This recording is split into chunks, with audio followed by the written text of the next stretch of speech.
शलोम, आप सभी को जय मसीह की। आज चर्चा करेंगे घर की नींव। जब परिवार डगमगाए तब परमेश्वर से मार्गदर्शन ले। नीति वचन अध्याय 22 में लिखा है, बच्चे को उसी मार्ग की शिक्षा दे जिसमें उसे चलना चाहिए।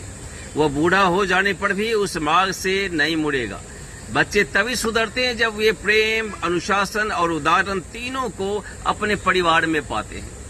माँ बाप को केवल आदेश देने वाला नहीं, सुनने वाला और सिखाने वाला बनना होगा। नीति वचन अध्याय 17 पढ़िए। पोते पोतियां बुढ़ापे का मुकुट है और संतान का गौरव उनके पिता है। यदि दादा दादी बच्चों को समय नहीं देते या बहू बेटे की निजी मामलों में बार बार हस्तक्षेप करते हैं तो वे एकता की जगह विघटन का कारण बनती है। बाइबल हमें सिखाती है कि बुजुर्गों को मार्गदर्शक बनना चाहिए, न्यायाधीश नहीं। उन्हें अपने अनुभव से प्यार और ज्ञान देना चाहिए, न कि घर के रिश्तों में कटुता लाना। किशोर अवस्था में बच्चों को सही दिशा न मिले तो वे गलत संगति में पड़ जाते हैं। आप पढ़ सकते हैं 1 कुरिन्थियों अध्याय 15:33।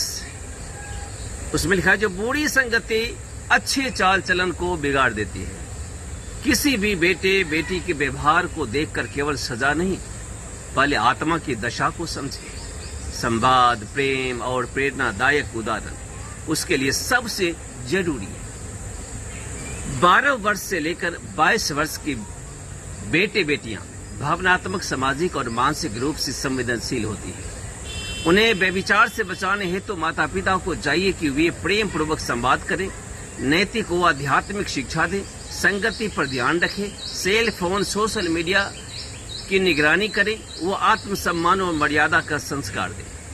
किशोरावस्था में हार्मोनल सिस्टम टेस्टोस्टेरोन, एस्ट्रोजन के बदलाव के कारण सेक्स की जिज्ञासा व उत्तेजना स्वाभाविक होती है। यदि भावनात्मक मार्गदर्शन न मिले तो यह आकर्षण और संतुलन में बदल जाता है। सोशल मीडिया अश्लीलता की सहज उपलब्धता और अनुचित संगति इसे बढ़ाते हैं। बचाव है तो नैतिक शिक्षा, भावनात्मक संवाद, व्यस्त दिनचर्या, योग, ध्यान व सकारात्मक संगति, मसीह संगति आवश्यक है। योशुआ अध्याय 24:15 पढ़ी। उसमें लिखा, जो परंतु मैं और मेरा घराना यहोवा की उपासना करेंगे। यदि परिवार के कुछ लोग ही यीशु में विश्वास रखते हैं तो उनके जीवन से प्रेम, सेवा और क्षमा का ऐसा उदाहरण दिखना चाहिए कि बाकी सदस्य आकर्षित हो। जबरदस्ती नहीं पर गवाही से कार्य करें। जैसे यीशु ने कहा, तुम जगत की ज्योति हो। मत्ती अध्याय 5:14।